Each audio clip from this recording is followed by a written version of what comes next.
흔히 선거를 두고 민주주의의 꽃이라고 합니다.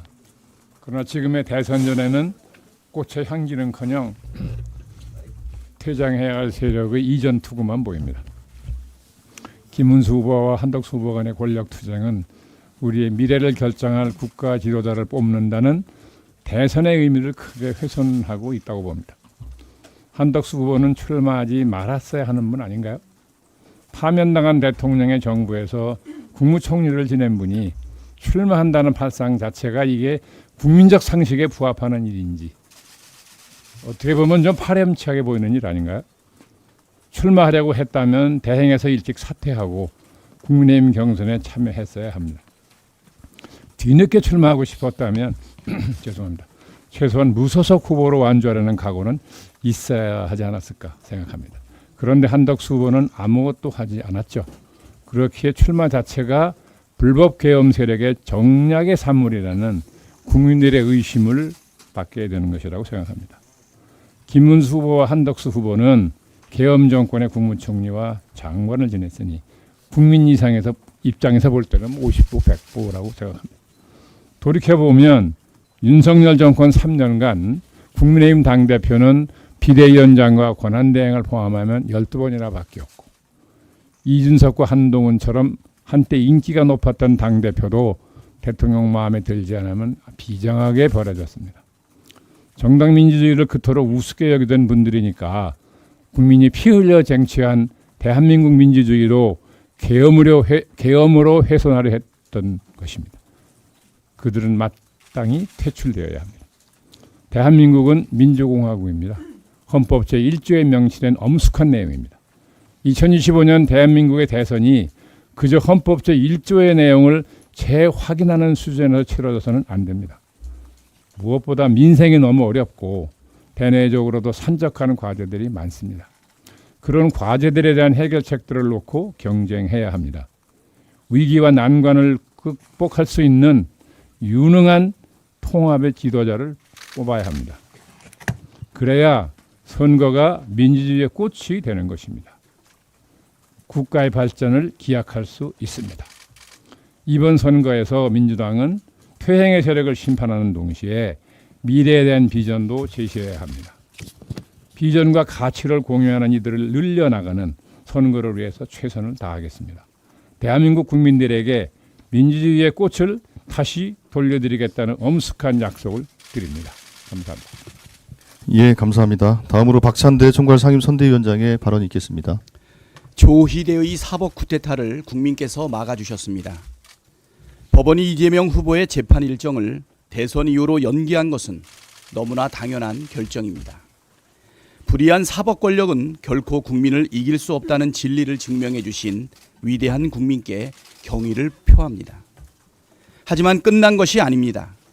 내란 세력의 재집권을 위해 가장 유력한 대선 후보 이재명을 제거하려 한 조희대 사법 쿠데타의 진상은 반드시 규명되어야 합니다. 오는 14일 국회 법사위는 조희대 대법원장에 대한 대선 개입 의혹 진상규명 청문회를 개최합니다. 민주당은 이번 기회에 법원의 선거 개입을 원천 차단하고 사법정의 실현을 위한 사법 대개혁을 적극 추진하겠습니다. 제2의 조희대, 제2의 쥐기현과 같은 정치 판사들을 방지하는 법과 제도를 단단히 준비하겠습니다.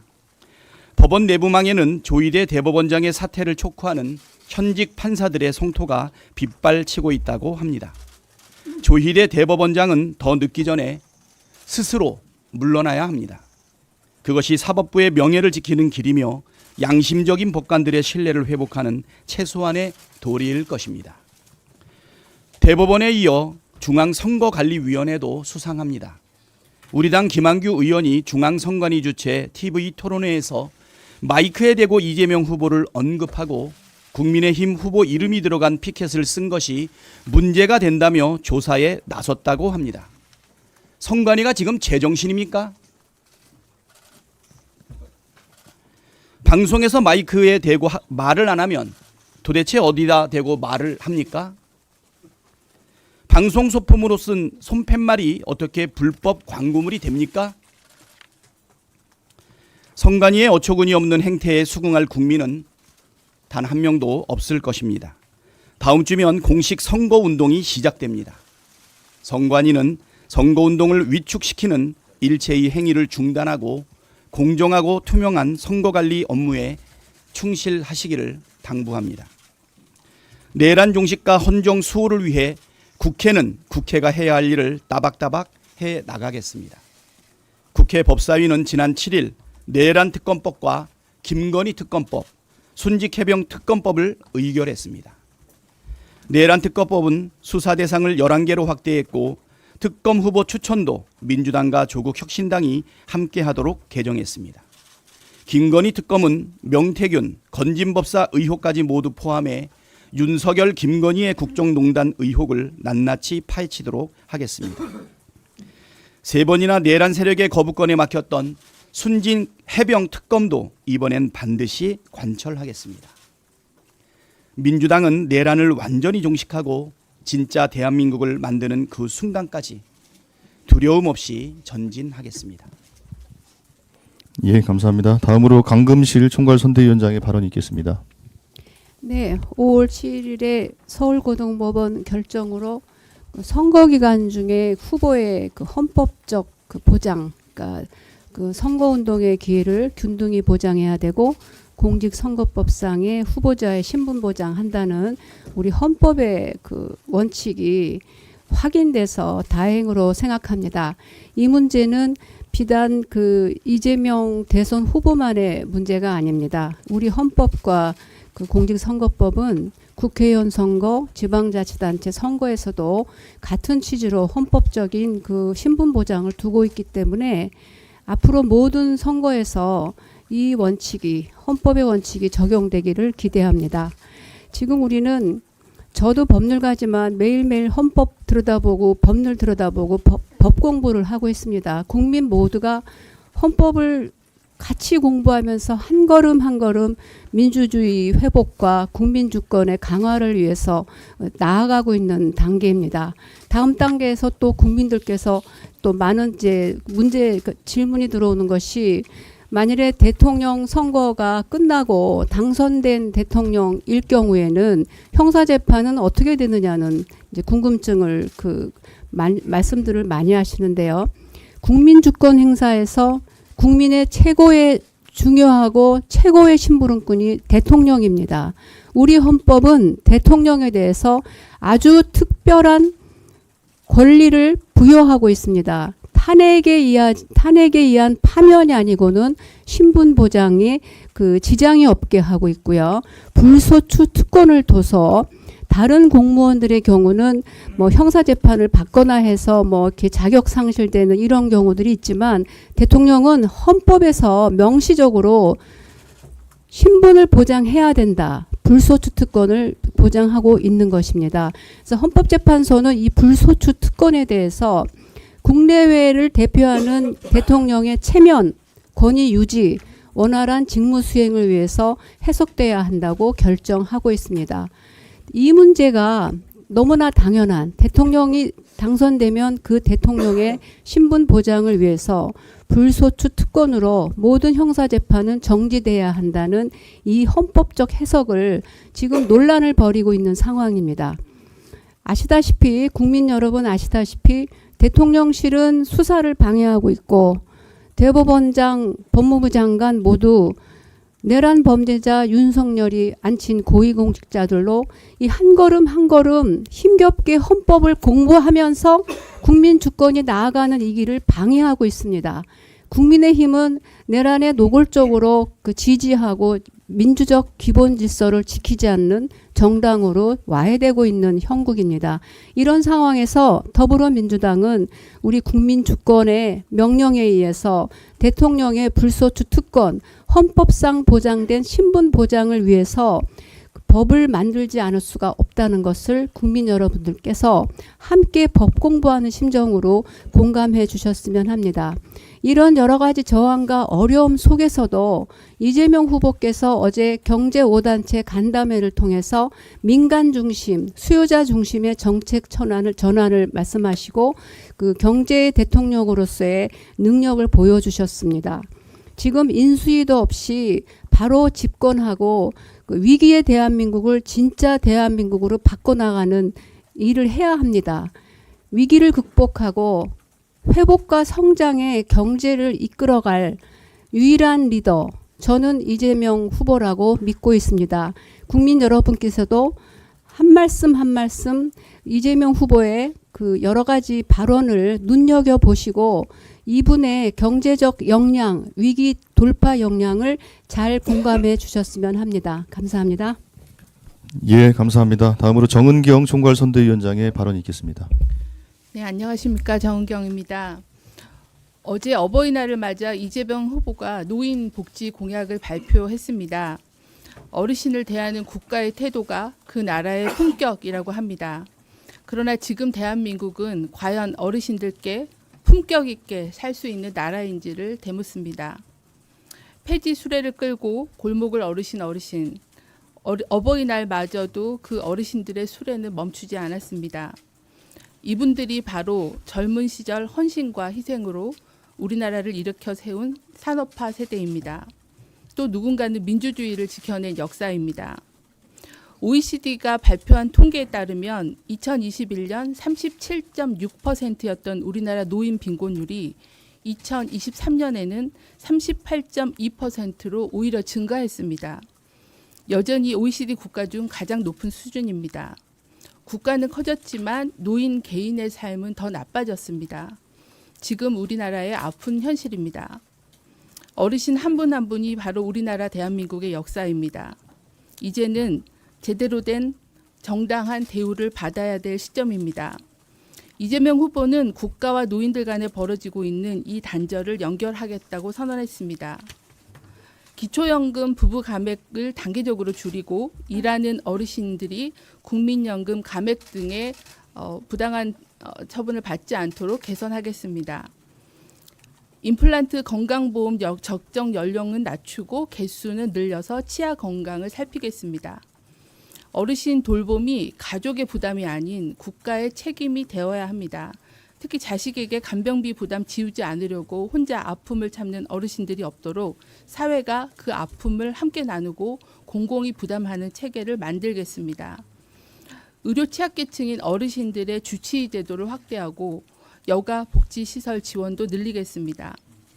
이재명 후보의 노인복지 공약은 매우 현실적이고 구체적입니다. 소식을 들으신 어르신들과 자녀 세대가 이미 호응하고 있다고 합니다. 어르신들께서 편안하고 행복한 노후를 보낼 수 있도록 진짜 대한민국으로 나아갈 수 있도록 국민 여러분들께서 함께 해주시기를 바랍니다. 이상입니다. 예, 감사합니다. 다음으로 김부겸 총괄선대위원장의 발언이 있겠습니다. 예, 어제 경북 안동에서 진짜 대한민국 경북선거대책위원회 출범식이 있었습니다. 그동안 보수적 정당의 흐름에 계셨던 분들, 권오월 전 의원님이나 박창달 전 의원님, 또 권영세 전 시장님 같은 이런 분들도 모두 함께했고, 또 과거에 진보적 운동을 하던 분들도 많이 함께 하셨습니다. 그만큼 지난 12.3 계엄 이후에 무너진 대한민국의 법치와 헌정의 가치, 또 민주주의 회복에 대한 열망이 강했다. 정말 느낄 수 있었습니다. 아마 그분들 모두의 가슴에는 이제는 정말 나라다운 나라, 진짜 대한민국을 한번 다시 출범시켜야 된다라는 그런 열망이 강했습니다. 어제 참석하셨던 선대위원장들은 이번 선거운동은 좀 달라야 되겠다. 이번엔 철저히 경청, 정말 그분들이 왜 마음이 다쳤는지 이야기를 듣고, 특히 이 지역에 많은 산불 피해를 입은 그분들의 그 답답한 마음을 듣고 그것을 그냥 듣는데 그치는 것이 아니라 기록을 해서 나중에 자료집으로 내고 그 자료집이 결국은 다음 출범할 정권에서 책임을 지는 어떤 그런 답변이 될 수 있도록 그렇게 하자. 그렇게 정말 그동안 이 지역에서 수십 년 동안 한 번도 다수가 되어보지 못했던 그런 아픔을 이번엔 반드시 극복하자 하는 그런 열의가 보였습니다. 특히 어떤 선대위원장께서는 자신을 이렇게 채찍질 한다고 했습니다. 본인이 좀 몸이 조금 비대한 편인데 이번에는 10kg 감량을 해서 10% 득표를 추가하겠다. 이렇게 약속하는 걸 보았습니다. 정말 그 이야기를 그냥 모두 다 참 박수를 치면서 웃고 지나갔습니다만 저는 그럴수록 더 우리 후보를 지지가 강한 지역 또 민주당의 강세 지역에 있는 분들이 더 겸손하고 더 절실하게 국민 이야기를 들어주셔야 되겠다. 여기서 조금이라도 교만한 표현이나 행동이 나오면 이렇게 절박한 지역에서 뛰고 있는 그런 당원 동지들 또 우리 지지자들한테는 오히려 큰 상처가 된다라는 말씀을 드리고 싶습니다. 끝까지 절박하게 진짜 대한민국을 출범시킬 때까지 최선을 다하십시다. 예, 감사합니다. 다음으로 김경수 총괄선대위원장의 발언이 있겠습니다. 김동명. 예, 다음 주면 공식 선거운동 기간이 시작됩니다. 그런데 아직도 상대 후보가 누가 될지 안개 속입니다. 국민의힘에서는 민주적 절차를 통해 선출된 후보가 자신의 지위를 확인해 달라는 가처분 신청을 법원에 내야 하는 한심한 처지가 되었습니다. 자기 당 내의 민주적 절차조차 무시하는 사람들이 대한민국의 민주주의 회복에 관심이 있겠습니까? 지금은 전 세계가 경제 전쟁을 벌이는 중입니다. 인수위 없이 출범하는 다음 정부는 그 어느 때보다도 유능한 협상력을 갖고 있어야 우리의 국익을 지켜낼 수 있습니다. 그런데 대선 선거운동이 불과 사흘 뒤에 시작되는 지금까지도 누가 후보로 나설지 단일화 협상조차 마무리를 못하고 있습니다. 그들에게 어떻게 국익이 걸린 통상협상을 안심하고 맡길 수 있겠습니까? 만에 하나 저들이 재집권한다면 지금 국민의힘에서 벌어지고 있는 아수라장이 대한민국에서도 그대로 펼쳐지게 될 것입니다. 반면 우리 민주당과 진짜 대한민국 선대위는 하나로 뭉쳐서 유례없는 대법원의 선거 개입을 막아내고 위기를 하나하나 극복해가고 있습니다. 매일매일 차근차근 정책 공약도 발표하고 있습니다. 이번 주만 해도 불교 정책, 어린이 정책, 청년 정책, 노인 정책을 발표하며 우리가 만들어 나갈 대한민국이 어떤 나라인지 국민께 보여드리고 있습니다. 부모들에게는 아이를 키우는 데 드는 양육 부담을 줄이고 청년들에게는 기회와 희망이 있는 나라를 만들겠다고 약속드렸습니다. 산업화를 통해 한강의 기적을 만들어낸 세대인 우리 어르신들이 생계 걱정 때문에 거리에서 폐지를 줍는 일만큼은 없는 그런 나라를 만들겠다고도 약속드렸습니다. 이번 대선은 자신의 기득권만 챙기기 위해서 진흙탕 싸움을 벌이는 무능한 세력과 국민의 삶을 챙기고 대한민국의 미래를 준비하는 유능한 일꾼들의 대결임을 유감없이 보여주고 있습니다. 우리는 사실 국민의힘의 후보가 누가 되는가에 대해 크게 신경 쓰지 않습니다. 왜냐하면 지금 우리가 진짜 상대하고 극복해야 될 대상은 국민의힘이 아니라 대한민국의 위기 그 자체이기 때문입니다. 우리 진짜 대한민국 선대위는 광장에서 함께 싸웠던 민주세력의 힘을 모아서 대한민국의 위기를 극복하고 국민이 더불어 잘 사는 진짜 대한민국을 만드는 데 집중하겠습니다. 감사합니다. 예, 감사합니다. 이어서 공동선대위원장의 발언을 듣도록 하겠습니다. 먼저 홍성국 공동선대위원장의 발언이 있겠습니다. 윤석열, 한덕수 국힘의 대권 노름에 우리 경제는 질식 쌓을 정도로 악화되고 있습니다. 물론 경제는 호황과 불황을 반복하기 때문에 상황에 따라 좋을 수도 혹은 나쁠 수도 있습니다. 그러나 지금 우리한테 주어지고 있는 상황은 통계 작성 이후 최악, 2008년 글로벌 금융위기나 IMF 위기 이후 최악과 같이 비교 시기가 없을 정도로 최악의 통계가 쏟아지고 있습니다. 윤석열, 한덕수 국민의힘은 지난 3년간 경제 폭망을 전 정부 탓만 하면서 이 중요한 역사적 전환기를 그냥 허송세월로 보냈습니다. 서민금융은 진작에 무너졌고 이제는 우량했던 은행권의 대출 연체율이 오르고 부실 채권도 계속 증가하고 있습니다. 500대 기업 중 이자도 못 내는 좀비 대기업이 윤석열 정부 3년째 2배로 증가했습니다. 영업이익으로 이자도 못 갚는 증권시장에 상장된 우량 대기업이 541곳으로 사상 최대를 기록했습니다. 상황이 이러하니 투자보다는 기업들이 빚 갚기에 주력하면서 회사채 발행은 빚을 갚는 차환용이 85%, 신규 투자용은 올해 불과 3%에 불과합니다. 기업만이 아닙니다. 경기 침체의 논란 개인들도 꼼짝 안 하면서 한국은행에 따르면 10억 이상 고액 계좌는 사상 최대라고 합니다. 더군다나 우리가 보고 있는 이러한 수치는 미국발 관세 정쟁의 효과가 전혀 반영이 되지 않은 것입니다. 앞으로 보게 될 경제 지표는 더 나빠질 것입니다. 역사상 최악의 경제 지표가 바로 우리 문 앞에 다가서 있습니다.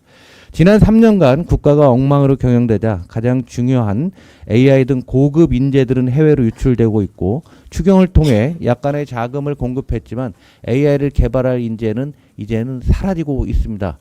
지금 우리 경제는 완전히 멈추기 일보 직전입니다. 희망이 보이지 않습니다. 이번 대선은 따라서 대한민국과 우리 국민들의 생사의 분수령이 되는 역사상 가장 중요한 선거가 될 것입니다. 경제를 망친 윤석열 대리인을 뽑는 선거가 아니라 진짜 대한민국을 어떻게 만들지 결정하는 매우 중요한 상황입니다. 저희 민주당은 한국 경제를 회복시키고 미래를 향해 나아가도록 많은 준비와 대안을 마련하고 있습니다. 대한민국이 다시 희망을 가질 수 있도록 경제를 회복시키겠습니다. 경제는 민주당입니다. 예, 감사합니다. 다음으로 추미애 공동선대위원장의 발언이 있겠습니다.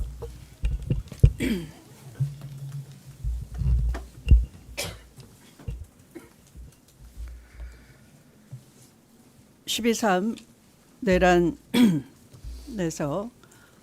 헌재의 결정문에 가장 울림이 컸던 것은 대통령이 국군 통수 의무를 위반했다 하는 것이었습니다.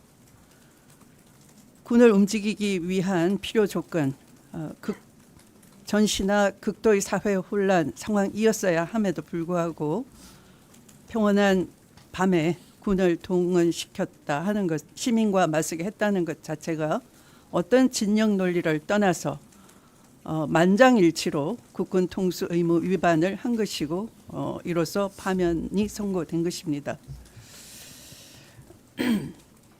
대통령 선거는 주권 재민을 실현하는 국민의 선택입니다. 헌법 제1조와 직결된 것입니다.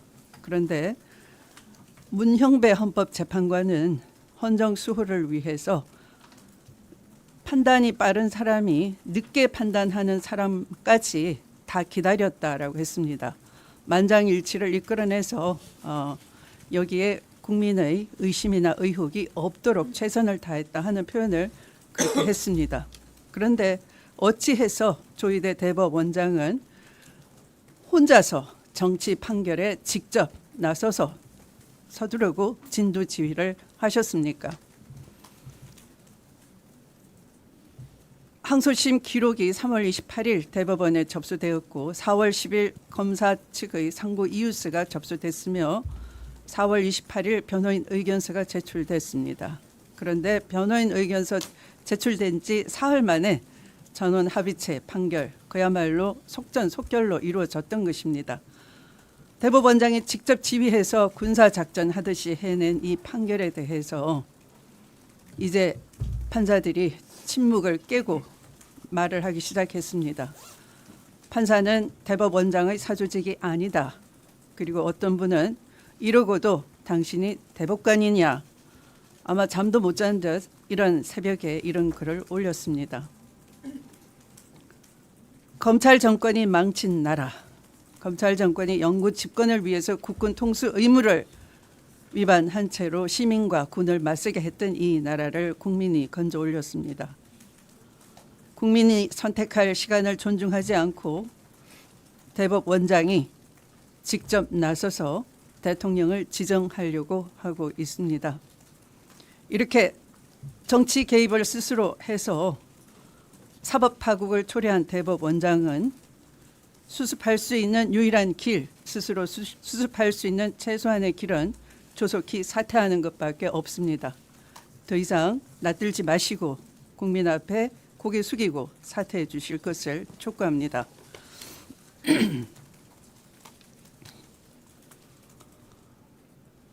국민의힘 당은 내란 찬당으로서 후보를 낼 염치조차 없을 것입니다.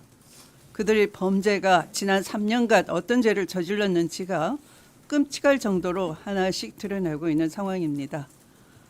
정권 초반부터 윤핵관이 통일교 측에 범죄 수사 정보를 사전에 제공을 했고 압수수색에 사전 대비하도록 조치를 했으며 경찰 고위 관계자를 통일교와 연결시켜 줬다는 정황이 육성 녹취로 확인이 됐습니다. 더 놀라운 것은 그 과정에서 김건희 여사에게 다이아몬드 목걸이와 명품 가방을 전달하려 했다는 정황까지 포착이 되었다는 점입니다. 이 사건의 중심에는 건진법사로 알려진 전성배, 국민의힘의 실질적인 공천 관리자가 있었습니다. 비선 실세가 건진, 천공, 명태균, 김건희 이렇게 구석구석 그들이 호시탐탐 기회 있을 때마다 국정농단을 해왔음이 드러났습니다.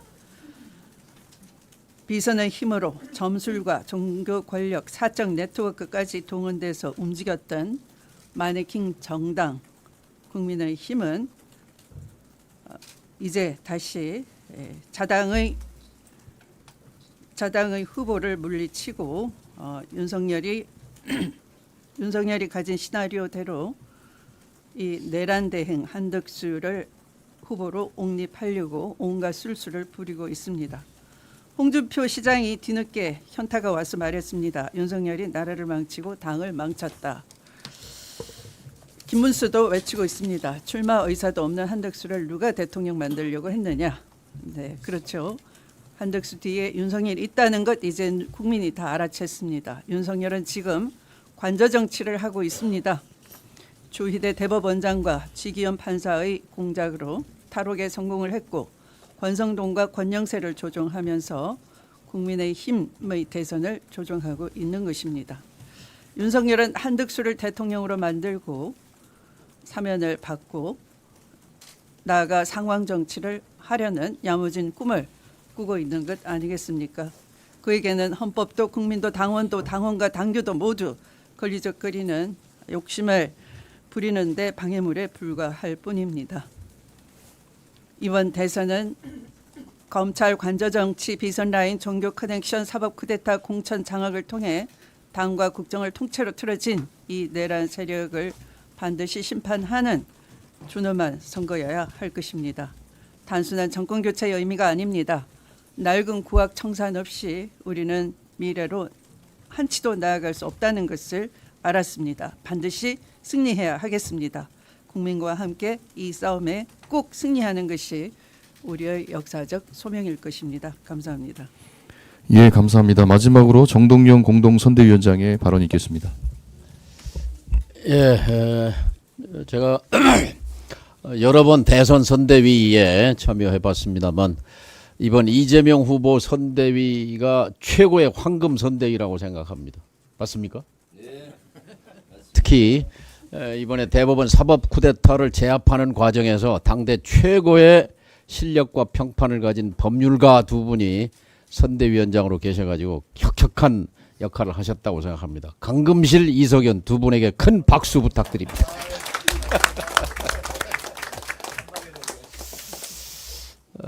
작은 민생 얘기 하나 하겠습니다. 어제 국회 과방위가 SKT 그 유심 해킹 청문회를 했습니다. 최태원 회장은 불출석했습니다.